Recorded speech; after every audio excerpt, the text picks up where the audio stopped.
Olá, meus amores, tudo bem? Hoje a gente vai falar sobre flexão, né?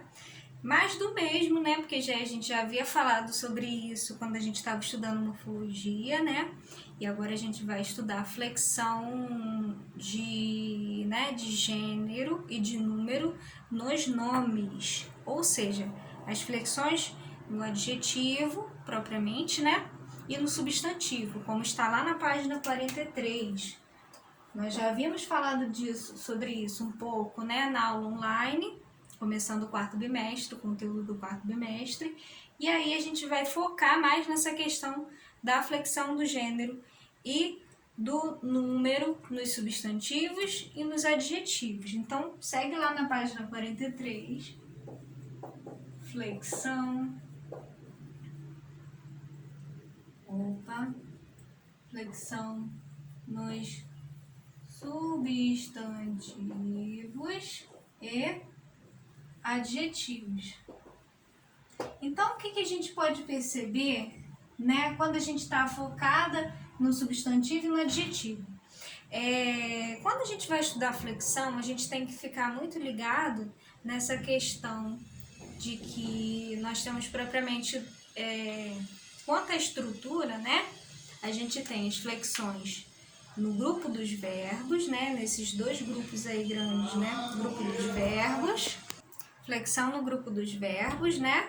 Que sabemos que as flexões nos verbos, você tem a flexão de modo, de tempo, de número e pessoa. E na flexão dos nomes, a lógica é a flexão de gênero e de número. Então, já que a gente está falando de substantivo e adjetivo, a gente vai focar na flexão dos nomes, né? Então, na página 43, há um conteúdo, né, uma parte falando sobre os substantivos e aí depois a outra parte falando sobre os adjetivos. Então, o que a gente tem que ver aqui primeiro, né? A questão do gênero, né? Mas as palavras, né, os nomes, eles podem sofrer tanto processos de flexão quanto processos de derivação, né? A gente viu essa parte da derivação e da composição nas aulas passadas, né? O relacionado. Na aula passada nós vimos, no mestre passado e retrasado, né? Nós vimos essa parte de análise, né? Desses processos, né, de derivação, de composição, e também os nomes, eles sofrem processos de flexão. A diferença entre a flexão e a derivação é que na flexão, como eu já havia falado na aula online, né, a flexão, ela vai ser uma alteração na forma, mas não na significação. A palavra, ela não muda o seu sentido, na verdade, né? É uma alteração na estrutura, alteração na forma, mas não na significação. Ao passo que nos processos de derivação, né, e também na composição, você vai encontrar uma alteração também na forma e sentido. Aí se eu tenho, por exemplo, né, o substantivo livro, eu até dei esse exemplo também, o substantivo livro sofrendo uma flexão, né, de número, por exemplo, de livro para livros, eu tive uma alteração na forma, né, mas não uma alteração de sentido. Continua sendo livro, né, mas aí são vários livros, não é apenas um só, né? Agora, se eu digo livro, sofrendo um processo de derivação sufixal, né, livraria. Ó, livraria. Aqui eu tenho o sufixo aria, né? Esse sufixo aria, ele vai comprometer totalmente o sentido dessa palavra, o sentido, a significação dessa palavra. E também há uma alteração na forma, né? O acréscimo do aria e a ausência do O, a queda do O para a entrada, né, do aria. Então, aqui é um processo de derivação, você tem alteração tanto na forma quanto no sentido. Livro é uma coisa, livraria é outra. Livro é objeto, livraria é um estabelecimento, certo? Então, nesse caso aqui é um processo de derivação, como nós já vimos, derivação prefixal, sufixal, né? Compromete o sentido da palavra e a forma. Nos casos de flexão, compromete a forma, mas não o sentido, tá? Não há uma alteração de sentido nesses casos, beleza?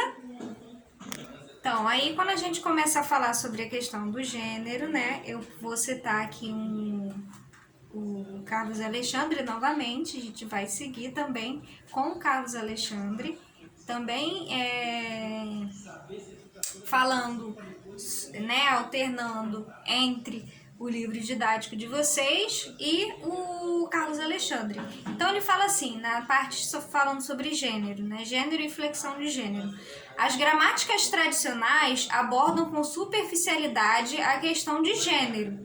Limitam-se a afirmar que em português há dois gêneros, o masculino e o feminino. Mas a descrição é confusa porque a maioria não distingue com nitidez as noções de gênero e sexo. Gênero é uma coisa, sexo é outra. Gênero é uma noção gramatical que se atribui a todos os substantivos, que são ou masculinos ou femininos, independente de se referirem ou não a seres sexuados. A mulher, o homem, versus a ponte, o pente, né? Então, aqui há uma grande distinção entre sexo e gênero. O gênero se distingue, as palavras da língua portuguesa, né? Atribui a todos os substantivos que são, ora, masculinos ou femininos ou masculinos, né? Independente de se referirem a pessoas de um sexo. Por exemplo, a ponte. Ponte não é um homem nem uma mulher, né?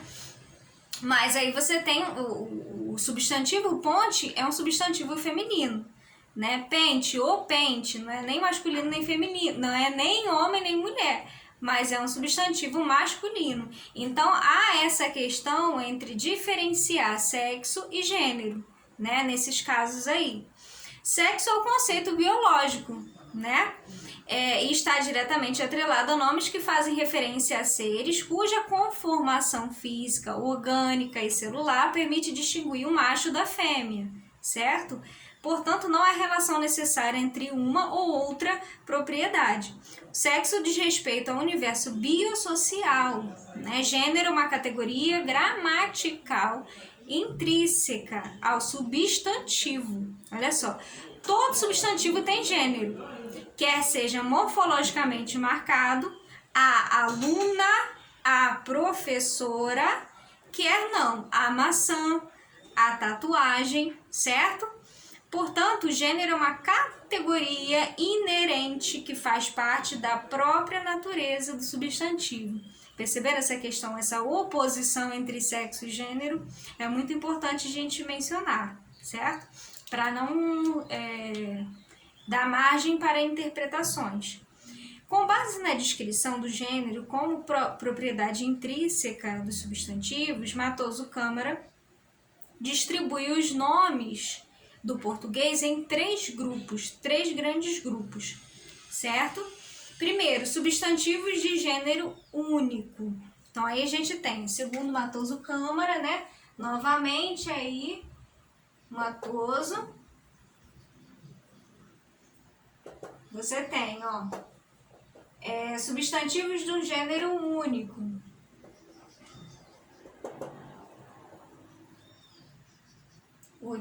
De gênero único. Certo? Por exemplo, a flor, né? O livro, o carro, a mão, a lua, o avião, o cônjuge, a cobra. Você não tem o cobra, né? O jacaré, etc. Você tem substantivos de dois gêneros sem flexão, substantivos de dois gêneros sem flexão, você tem o artista, a artista, o personagem, a personagem, o Marte, a Marte, o diplomata, a diplomata, o aprendiz, a aprendiz. Não há questão de flexão aí, no caso, na própria estrutura desses substantivos, né? 3. Substantivos de dois gêneros com flexão. Aí você tem, né, também os substantivos de dois gêneros com flexão, certo? O menino, a menina, o doutor, a doutora, o peru, a perua, etc. Desse modo, a classificação das gramáticas em nomes comuns de dois, né, como esse caso aqui, dos comuns de dois, o estudante, a estudante, sobrecomuns, a vítima, o cadáver, os epicenos, a lesma, o boto, né, em nada contribui para a descrição do gênero como categoria gramatical, uma vez que não há, nesses casos, qualquer alteração na forma da palavra que esteja a serviço da expressão do gênero. Além disso, não são casos de flexão aqui entendido como uma variação formal que relaciona nomes masculinos e femininos em torno de alguma propriedade semântica. Os comuns de dois são substantivos de dois gêneros sem flexão, certo? Os demais se incluem no grupo 1, substantivos de gênero único, com os sobrecomuns se referindo a homens e mulheres e os epicenos a animais. Aí o Matoso vai falar assim, ele critica as gramáticas do português por confundirem flexão de gênero com processos sintáticos ou lexicais de indicação do sexo. Toda razão é contrária à inclusão dos epicenos. Com toda razão é contrária à inclusão dos epicenos. O jacaré, a paca, né, por exemplo, no tratamento do gênero, pois o gênero dessas palavras de modo algum se altera com o acréscimo do epíteto indicador de sexo. Em jacaré fêmea, por exemplo, a indicação precisa do sexo não é gramaticalmente obrigatória e não modifica o gênero da palavra, que continua sendo especificada como masculina. Jacaré, né? Masculina. Ele também questiona, o Matoso, né, a formação do feminino por heteronímia, em casos de como bode, cabra, são os heterônimos, né? Boi, vaca, marido, mulher. Processo de associação lexical entre palavras de raízes nitidamente diferentes. São raízes diferentes, estruturas diferentes, né? São os heterônimos, desculpa. Diferentes e semanticamente relacionados por alusão ao sexo. Então aí vai mais da parte do sentido do que propriamente da estrutura que eles apresentam, né? Estende o mesmo raciocínio a pares como conde, condessa, príncipe, princesa, né? Galo, galinha, em que a forma feminina não é gerada pelo mecanismo regular da flexão, aqui limitada ao acréscimo da desinência a, mas por meio de um sufixo também a serviço da derivação, como é o caso de ina, maestrina, heroína, né? Tris, senatriz, embaixatriz, por exemplo, né? Como a flexão de gênero está relacionada à associação de formas em torno de um radical comum, por meio de uma oposição privativa, calçada na presença ou na ausência do a, né? A distinção de gênero no caso dos seres animados coincide com a indicação dos sexos. O guri, a guria, o juiz, a juíza, o mestre, a mestra, o menino, a menina. Pares como mato, mata e ovo, ova, também seriam opostos por flexão de gênero. Dessa maneira, o Matoso Câmara, né, afirma que o máximo a declarar sobre o valor semântico do gênero em português é que o masculino é a forma geral e não marcada. certo? Formal e semanticamente. E o feminino indica uma especialização qualquer. Jarra é uma espécie de jarro, né? Barca é um tipo especial de barco, como ursa é a fêmea do animal chamado urso. E a menina, uma mulher em crescimento na idade dos seres humanos, denominados como a de um menino. Do ponto de vista formal, né, o masculino é sempre representado por morfe zero. Lembra disso, gente? O masculino é formado pelo morfe zero. O acréscimo, né, da desinência feminina, né, no caso aí de desinência de gênero feminino, é que vai fazer esse contraste, essa oposição aí com o gênero masculino, né? Sendo a vogal final quando aparece um atualizador lexical, um índice temático, ou seja, eu vou ter aí não uma desinência de nome de gênero masculino, mas uma vogal temática. A exemplo de servo e monge, né? O acréscimo da marca de feminino A pode promover algumas alterações na base. Ok? Aí ele vai falando um monte Enfim, ele vai dando alguns exemplos aqui. Por exemplo, nas formas terminadas em eu, né? Ocorre o apagamento da semivogal U com consequente formação de hiato e posterior acréscimo de I, né? E abertura da vogal, E e A, no caso, né? Nessa situação encontra-se, por exemplo, os seguintes substantivos: ateia, né? Europeia, hebreia, plebeia, galileia, no caso, né? Nas formas primitivas terminadas em ditongo ão, acessa-se a forma básica do masculino encontrada nas derivações e a queda da nasal pode deixar duas vogais idênticas contíguas, havendo posterior crase, né, no caso aí. Irmã, órfã, cidadã, capitã, vilã, né? Ou duas vogais diferentes, promovendo a desanalisação. Leoa, certo? Patroa, boa, leitoa. Nas derivadas em ão, né? Ocorre o sistemático emprego do alomorfe on, né? No caso aí. Valentona, sabichona, comilona, babona, solteirona. Nas derivadas em oso, né? A tônica do sufixo categoricamente sofre alternância vocálica submorfêmica, no caso, passando a apresentar uma média posterior aberta. Gostosa, apetitosa, caridosa, saudosa, tudo mais, né? Num conjunto reduzido de formas, também ocorre alternância vocálica, atingindo também as médias anteriores. Nova, sogra, porca, esta, ela, aquela, né? Casos de flexão unicamente interna, expressa apenas no radical, ficam restritos a itens lexicais como ré e má, com subtração morfológica, e avó e seus derivados com alternância morfêmica.